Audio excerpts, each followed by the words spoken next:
Welcome back, everyone, for another deep dive. This time, we're going way back, like way, way back to ancient China, about 5,000 years ago. It's like trying to picture dinosaurs roaming around a museum. It's that long ago. It really does make you realize how much history there is, doesn't it? It really does. And it gets me thinking, how did people back then, without all the, technology and stuff, how'd they make sense of everything around them? It's amazing, actually. They use myths and legends, these incredible stories, to explain the things they couldn't quite understand. And these stories weren't just for fun. They were like their way of passing down knowledge and what they believed in from generation to generation. It's like their own cultural time capsule. So cool. And speaking of cool stories, that brings us to our deep dive today, the legendary Fuxi. Now, he's a pivotal figure in early Chinese civilization. But here's the thing. Legend says he was, part snake. No. Yeah, snake body, human head. Yeah. Not your typical leader, right?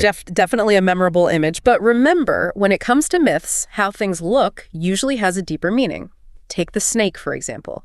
In lots of ancient cultures, it represented things like power, transformation, even wisdom.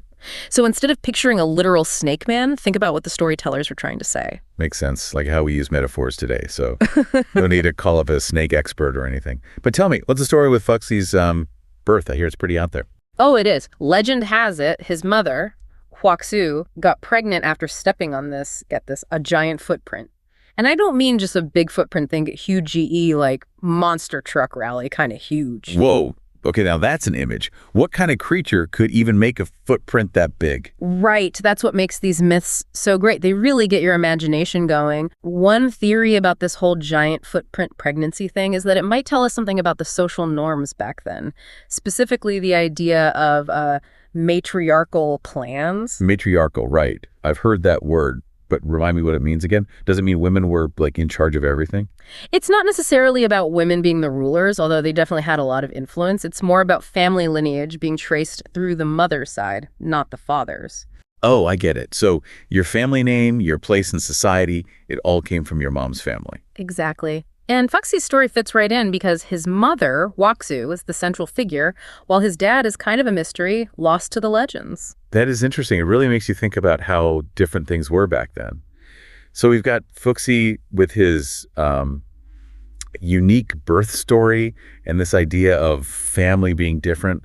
What were some of the daily struggles for someone in his time? Well, imagine a world without grocery stores, phones. Heck, they didn't even fishing nets yet. No grocery stores. Now, that's a challenge I'm not sure I could handle. But seriously, what were the biggest obstacles for someone living in Fuxi's time? Imagine just surviving was a full-time job. Hunting and gathering were how they got food, and the sources we're looking at, well, they don't sugarcoat it. Tigers, elephants, it was dangerous. Yeah, no kidding. Our sources mentioned that running into a tiger back then was a lot scarier for you than it was for the tiger, which is saying something. So how did Fuxi deal with all that? Yeah. How did he help his people not just get by, but actually thrive? That's where the story takes a really cool turn.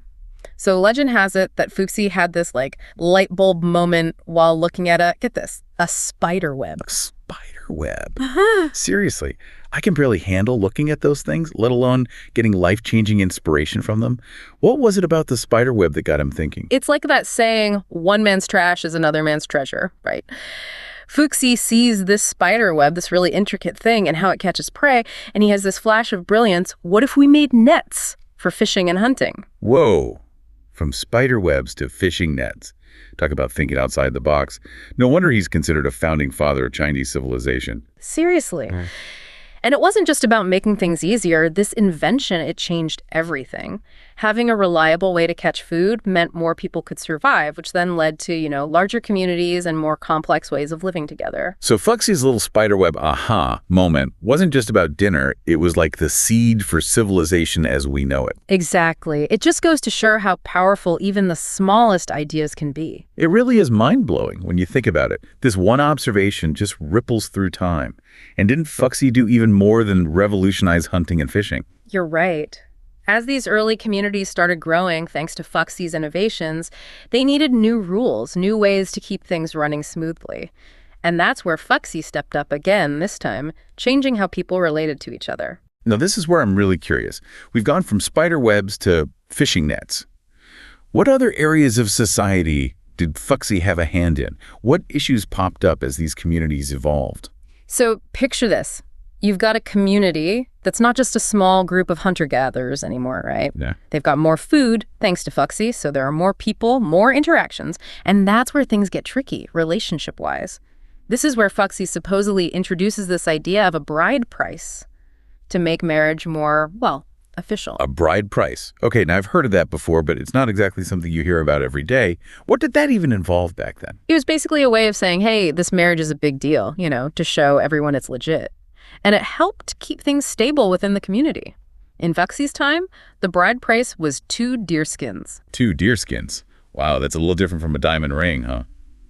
But seriously, beyond the actual things being exchanged, how did having this formal marriage process affect society? It was a major change. Before, relationships were probably more fluid, especially in those smaller hunter-gatherer groups.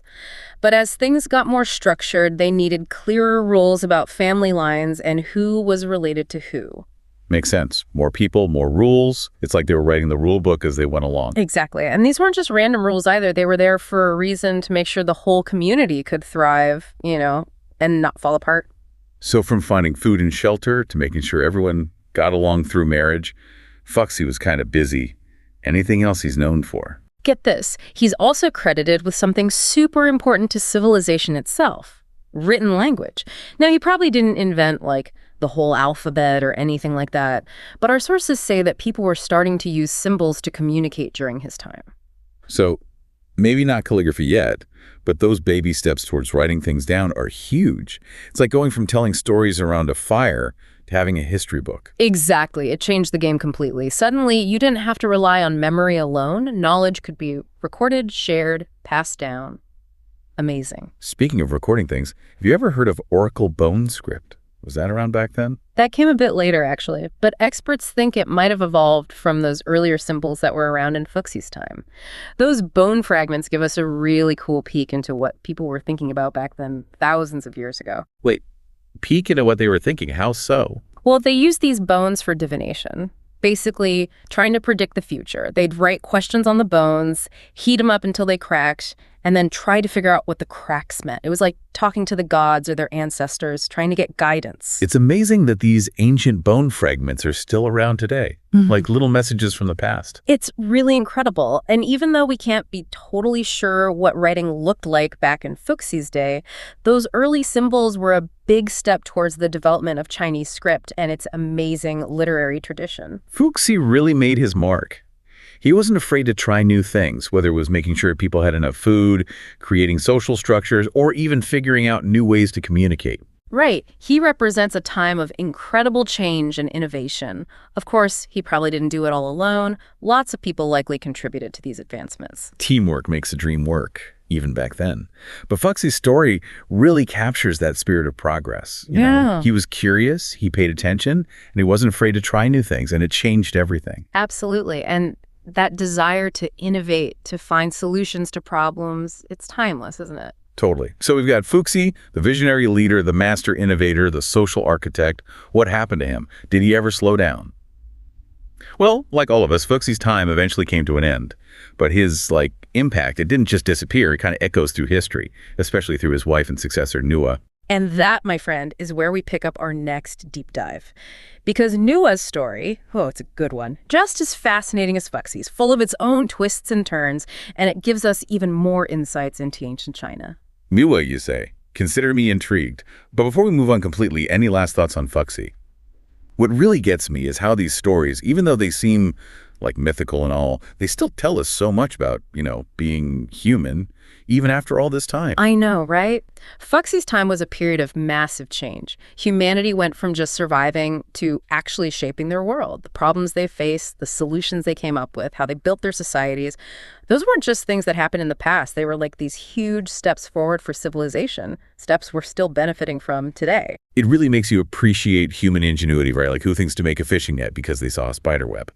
But that's the kind of thinking that got us here. Totally. And it makes you wonder, what will people in the future look back on and be amazed by from our time? What will our legacy be? Wow, that's a really good question. It's kind of cool to think we're all part of this long, continuing story. It really is. Well, on that note, I think we've done our due diligence on Fuxi, from that crazy birth story to his, groundbreaking innovations. He definitely left his mark on Chinese civilization.